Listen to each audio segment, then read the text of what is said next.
আজকে বানাচ্ছি কাতলা মাছের শিম আলু দিয়ে পাতলা করে ঝোল। নিয়ে নিচ্ছি কাতলা মাছ, কেটে ভালো করে ধুয়ে নিয়েছি। মাছে দিয়ে দিচ্ছি হলুদ গুঁড়ো, স্বাদ মতো নুন। মাছে নুন হলুদ মেখে নিচ্ছি।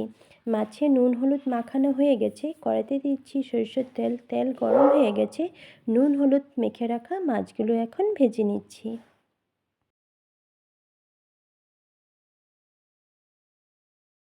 মাছ ভাজা হয়ে গেছে, এখন নামিয়ে নিচ্ছি।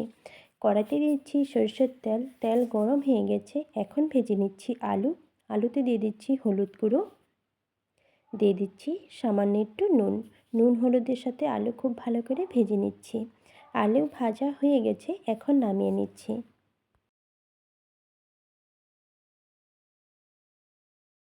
এখন ভেজে নিচ্ছি সিম। সিমে দিয়ে দিচ্ছি সামান্য একটু নুন। সিম ভাজা হয়ে গেছে, এখন নামিয়ে নিচ্ছি।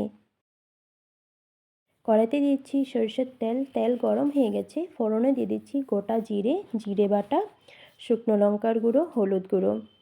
মশলা খুব ভালো করে ভেজে নেব।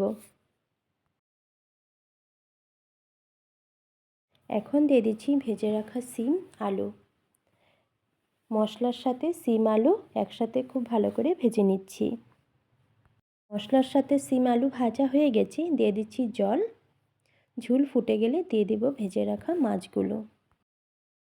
এখন দিয়ে দিচ্ছি ভেজে রাখা মাছ।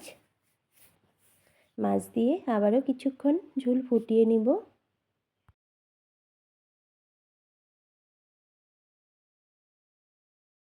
নামানোর শেষে দিয়ে দিচ্ছি ধনেপাতা কুচি।